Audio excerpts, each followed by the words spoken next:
On the night of the gathering, my nephew looked me in the eye and said, "We don't have a seat for you." It was Christmas, and the words landed harder than winter frost. The laughter from the hall spilled out behind him, warm and golden, but his voice carried the chill of exile. I wasn't late. I wasn't a stranger. Yet he spoke as if my presence was an inconvenience, as if blood could be folded away like a napkin no longer needed. I stepped inside anyway, my steps echoing against the polished floor. The hall was full, candles glowing, glasses raised.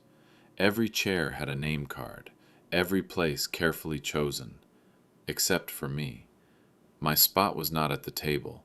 It was against the wall, beside the coats, as though I had come uninvited, as though I didn't belong in the house I had built brick by brick. The sting wasn't in the absence of a chair. It was in the eyes that refused to meet mine. They avoided me with deliberate grace, talking louder about our traditions, about our family, while their silence carved me out of both. I had come hoping for one chair, just one place to sit as family. Instead, I stood like an intruder in the very room that carried the weight of my labor, my sweat, my name. I did not protest, I did not beg. I watched them laugh, toast, pass plates as if I were invisible, and in that invisibility I felt the slow burn of betrayal. They had taken the table, the feast, the celebration, and tried to take me out of it. But I knew something they didn't. In the inner pocket of my coat, folded and sealed, lay the one thing heavier than their rejection: the ownership deed. The ink was mine, the walls were mine, the table they guarded so fiercely was mine. And though they didn't offer me a chair, I already carried something no seat could equal. That night would not end as they planned, not with my silence, not with their triumph.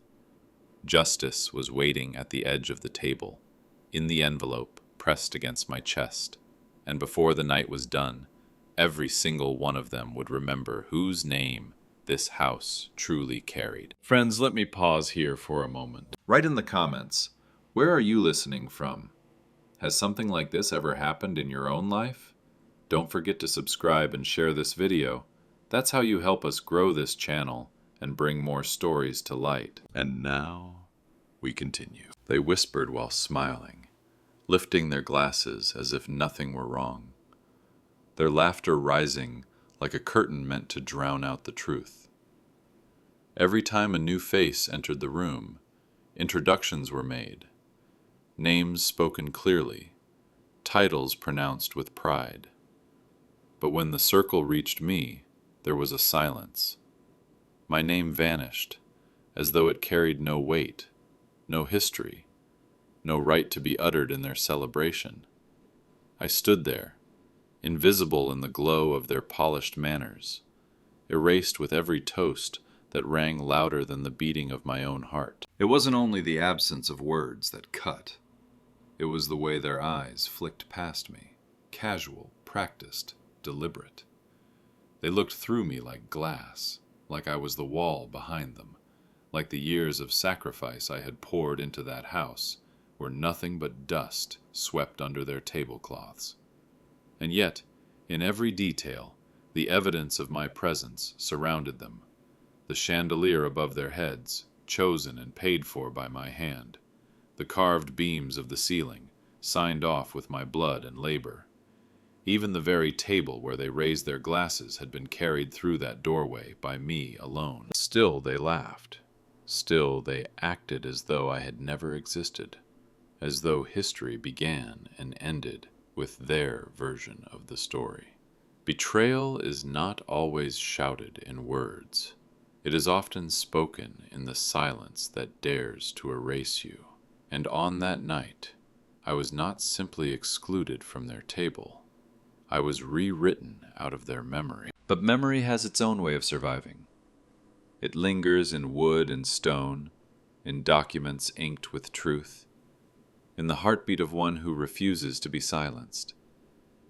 And while they raised their glasses to each other, congratulating themselves on futures built on lies, I touched the envelope inside my coat and felt the calmness of a storm waiting for its moment. I said nothing. I smiled at nothing. But deep inside, I promised myself that when the night was over, they would no longer be able to laugh past me, drink past me, or erase me with a glance. The deed in my pocket was not only paper, it was the voice they had tried to silence. And soon, that voice would speak louder than their toasts, clearer than their whispers, stronger than their betrayal. Politeness became their weapon, sharper than any blade. Smiles stretched across their faces, but none of them reached their eyes. A plate was placed in front of me, not with warmth, but with duty, as though feeding me were an obligation, not an honor. They poured me water while they filled their own glasses with wine, raising crystal to the light, the ruby glow catching fire in the chandelier above. Not once did they extend the bottle toward me. The gesture was deliberate, cloaked in the pretense of manners. They spoke of our future, with voices full of pride. Plans for expansions, investments, legacies yet to be claimed. But in every ours, I was absent. Their words were carefully chosen, designed to erase me without ever saying so. It was a betrayal wrapped in elegance, exclusion disguised as family unity. Each polite nod, each carefully measured smile, cut deeper than open cruelty ever could. Because cruelty at least admits the truth. Courtesy hides the knife in silk. I sat and watched them take pieces of a future built on foundations I had laid with my own hands. They boasted of decisions made in offices I had furnished, contracts signed on desks I had bought, dreams nurtured under roofs I had paid for. Yet as they spoke, they stripped me from every story, leaving me only as a ghost at the edge of their triumphs. And still, I stayed silent. I let them believe their masks. But beneath my calm face, the storm inside me grew steadier, colder, more precise. Their courtesy might have excluded me, but it would also make their downfall sharper when the truth came to light. Because the paper in my coat was not wrapped in politeness. It was carved in law, sealed in ink, unyielding as stone. They could pour their wine, they could toast to our future, but the truth was already sitting between us, waiting for its place at the table, not in glass, not in toast, but in the deed that carried my name, the one they could not drink away, smile away, or erase with their false courtesy. No one dared to meet my eyes. They kept their gazes fixed on plates, on glasses, on each other's faces, anywhere but mine. It was not hatred that hurt the most, but avoidance, the deliberate silence that stripped me of presence more cruelly than words ever could. I was not accused. I was not confronted. I was simply erased. The shame of it was not in what they said, but in what they refused to say. They spoke of gratitude, but none was directed toward me. They recalled stories of sacrifice, but they bent those tales to fit their own names. They celebrated family, yet left me standing at its edge, watching like a stranger who had wandered in by mistake. My blood ran in their veins. My years of labor had paved their way, yet to them I was no longer part of the circle. The hall glowed with light, with music, with voices overlapping like waves. But around me there was only a silence that burned hotter than any flame. Every laugh, every toast, every passing glance that skipped past me became a reminder. They wanted me invisible. They wanted me small. They wanted me gone. And yet, I remained. Not to beg, not to demand, not to break the silence with desperate pleas, but to hold it, to endure it, to let it press against me until it revealed its own weakness. Because silence can wound, but silence can also be broken, and when it breaks, the echo cannot be controlled. I pressed my hand to my coat, feeling the solid edges of the envelope. The paper within did not waver, did not tremble, did not shy away from their refusal to acknowledge me. It carried a truth greater than their silence, greater than their pretense, greater than their blindness. My name, written there, was not up for debate. They thought they could erase me by lowering their eyes, by refusing me a chair, by keeping me at the wall. But the deeper their silence burned, the clearer my resolve became. When the time came, I would not need to raise my voice. The paper would speak for me, and it would speak so loudly that no silence could ever cover it again. One of them laughed, his voice carrying over the table, telling a story of how they had built this place together. He painted a picture of unity, of shared labor, of long nights shoulder to shoulder, as if we had all carried the same weight. And they applauded him for it, nodding with admiration, drinking to the lie as though it were truth. But I remembered the nights differently. I remembered the silence of empty rooms, the echo of my footsteps when no one else came. I remembered sweat dripping onto unfinished floors, hands cracked from work, eyes burning from the lamp that stayed lit while others slept. I remembered signing the papers alone, my name etched in ink, while theirs existed only in dreams. Their story stole my struggle. It took the burden I had carried and laid it across their shoulders, light as air, dressed in pride they had not earned.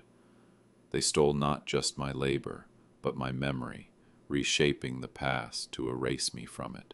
And as the table roared with laughter at this invented history, I sat in silence, my heart heavy with the weight of the truth only I remembered. There is a cruelty deeper than insult.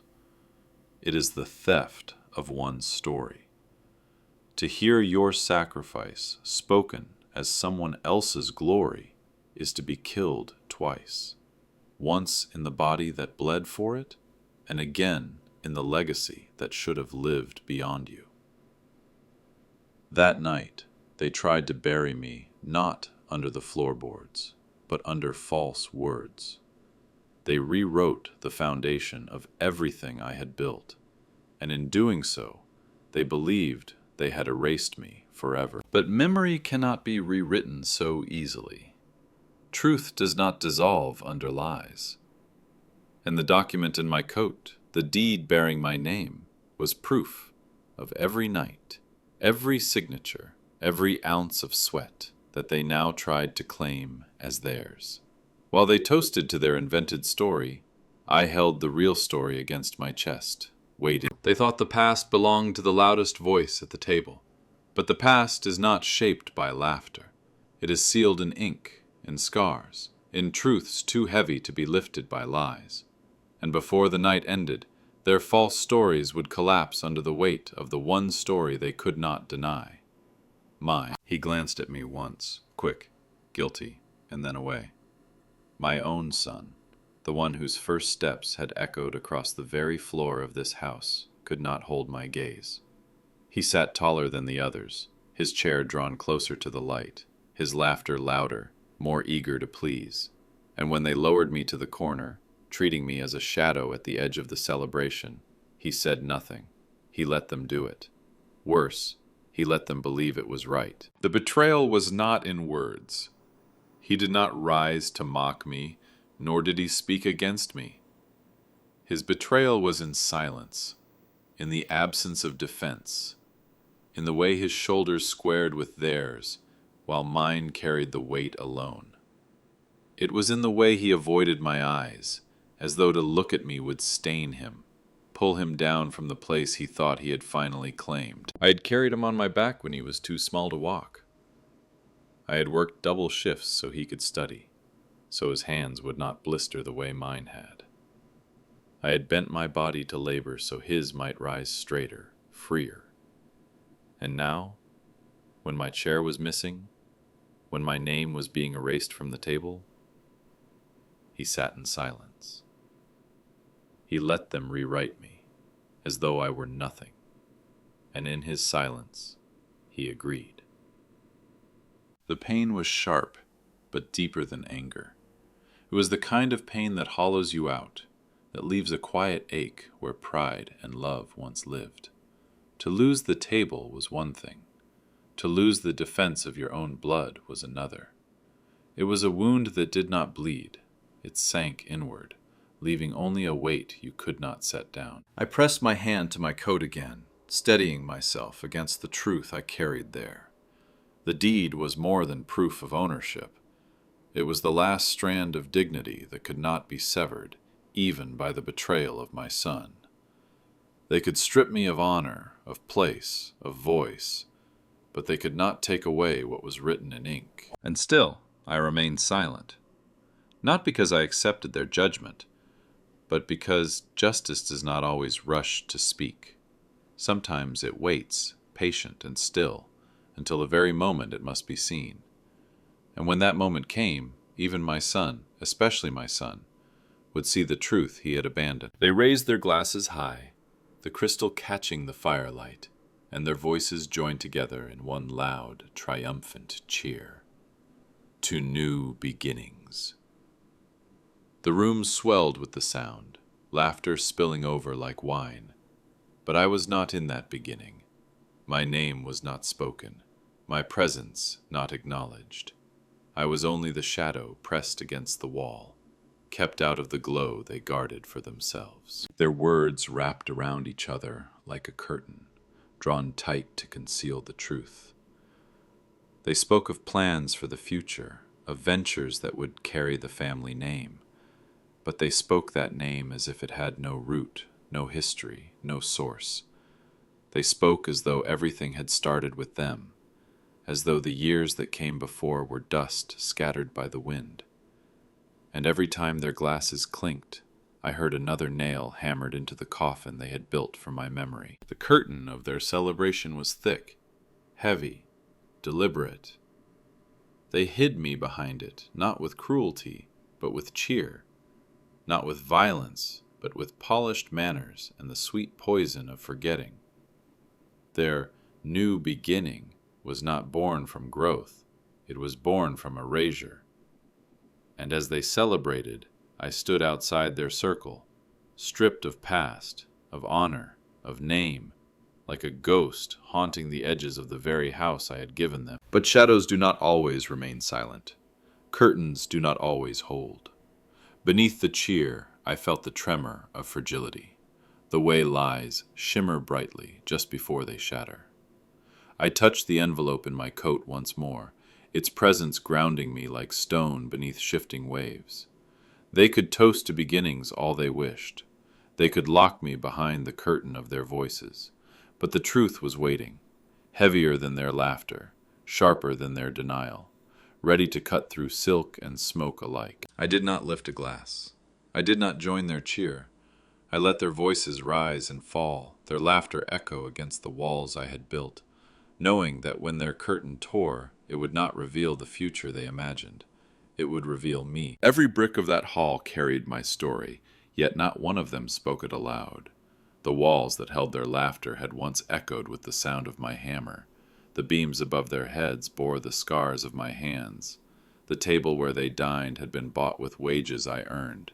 Each coin laid down at the cost of nights without rest, mornings without ease. Everything around them was marked by me, and yet they stood upon my labor as if it had grown from the ground by itself.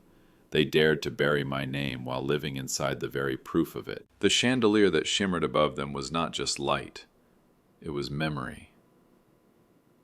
I remembered the first time it glowed, when I switched the power on with trembling hands, exhausted but proud. I remembered the floorboards beneath their chairs carried plank by plank, set down until they sang beneath footsteps that belonged to no one but me. Even the air in that room, warm and filled with music, was shaped by the sacrifices I had made to keep the house standing, to keep the family whole. Yet none of them remembered. Or perhaps they remembered and chose silence, which was worse. To them I was not the builder, not the provider, not the man who had carved his strength into stone. I was simply the shadow in the corner, the unnecessary presence, the story too inconvenient to retell. They wanted the fruit of my labor without the roots of my name. They wanted the house without the man who made it a home. But memory cannot be buried beneath denial. It rises in the mind like a tide, unstoppable, undeniable. And as I stood there, listening to their laughter, their empty stories, their false beginnings. I felt the weight of memory press down on me, not as sorrow, but as strength, because every detail around them whispered the truth, even if their mouths refused it. The house itself carried my voice, silent but eternal, waiting for the moment when silence would break. I touched the envelope once more, the paper stiff, the ink unyielding. They had erased my name from their speeches, but not from the deed. They had buried me in words, but not in fact. And soon the weight of memory, heavier than stone, stronger than denial, would come crashing down on them, not by force, but by truth too heavy to ignore. I did not shout. I did not beg.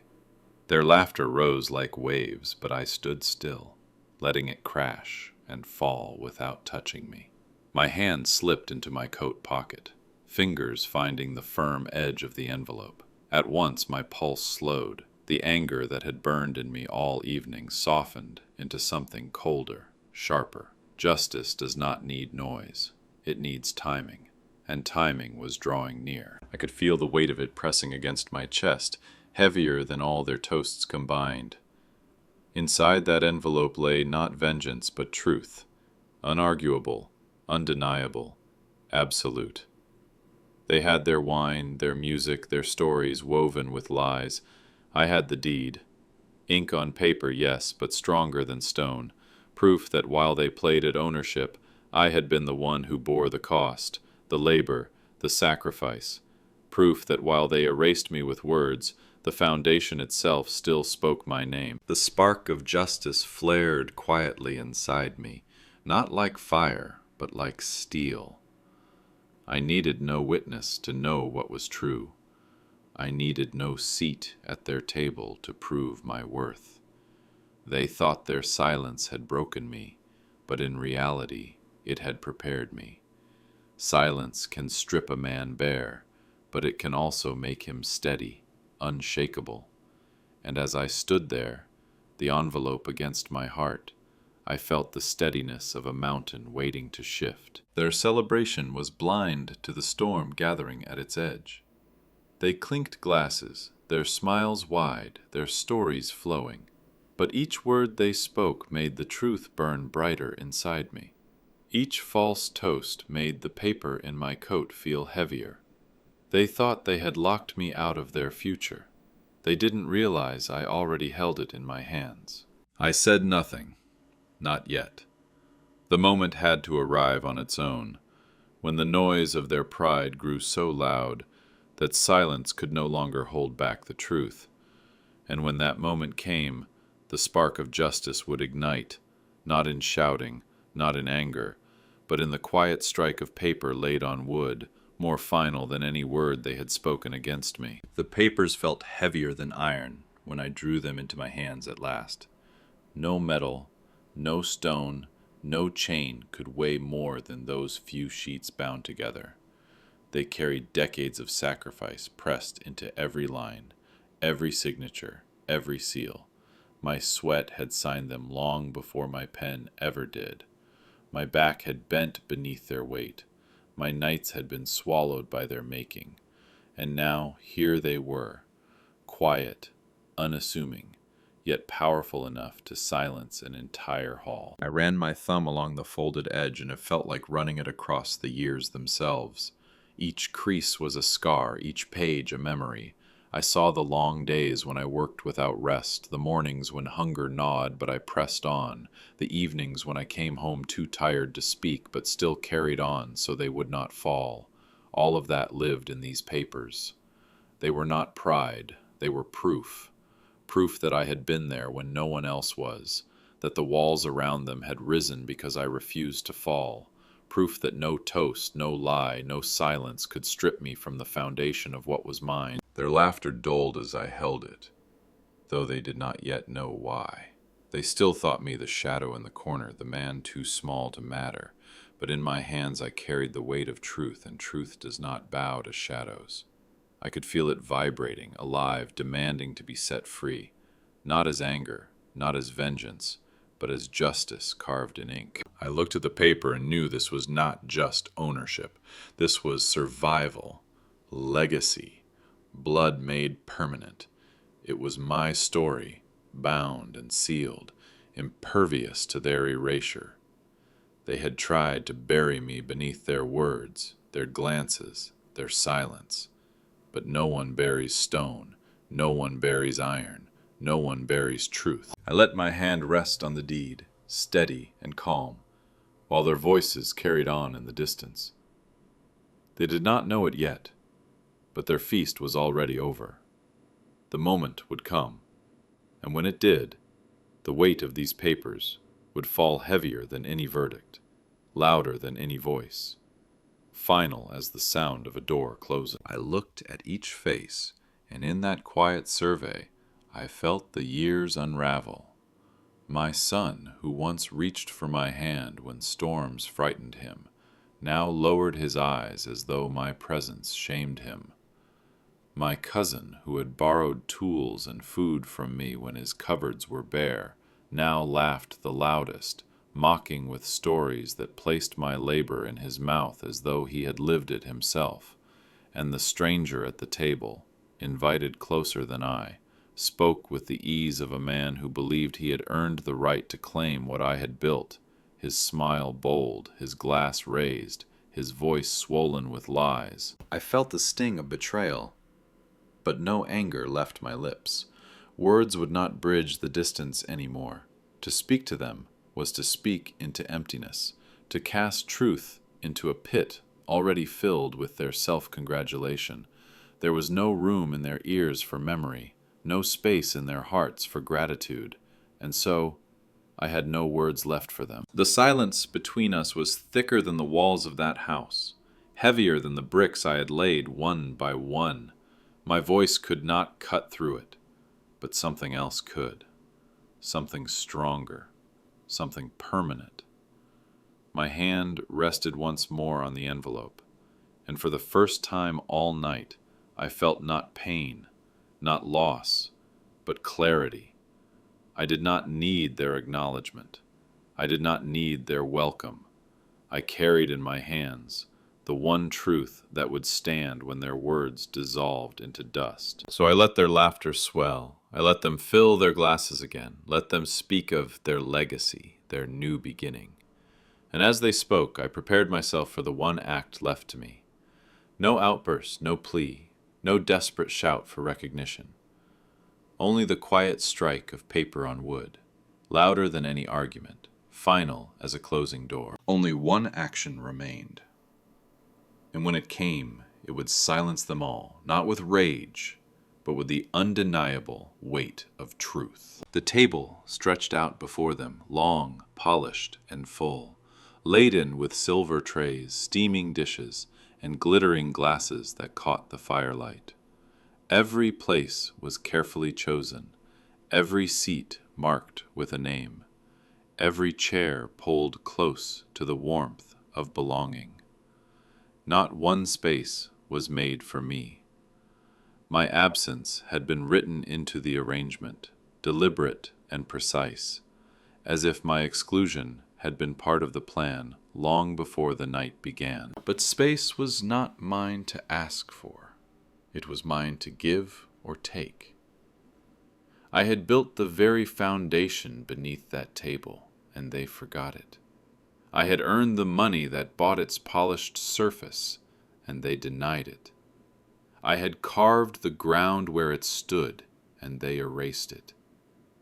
The betrayal of the table was sharper than their laughter, colder than their silence. It was a symbol, grand, shining, proud.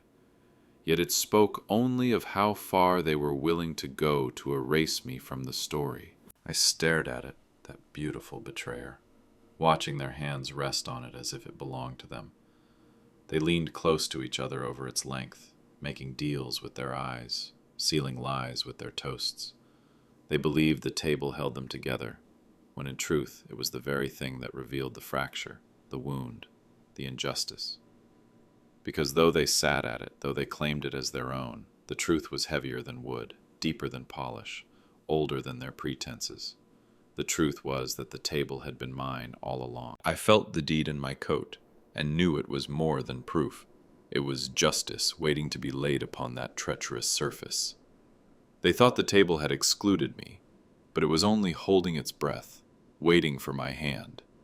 They thought it had betrayed me, but in the end it would betray them, bearing witness to whose name was written in ink, carved into the very foundation they sat upon. Not one space was made for me, but that did not matter.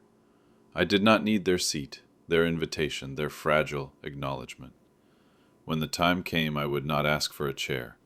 I would place the truth in the center of their feast, and the table they used to push me aside would become the very stage of their undoing. I placed the envelope on the center of the table, slow and steady, the sound of paper sliding against polished wood louder than all their laughter had been. For a moment, no one moved. Their voices caught in their throats, their glasses frozen mid-air, their smiles stiffening as if turned to stone.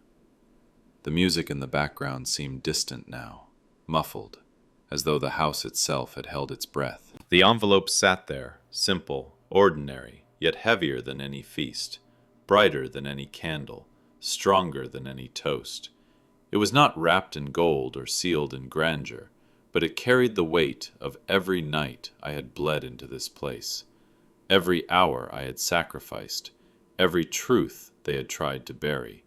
And now it lay before them, undeniable, demanding to be seen. Their laughter faltered because they knew, even before a single word was spoken, even before the seal was broken, they felt it.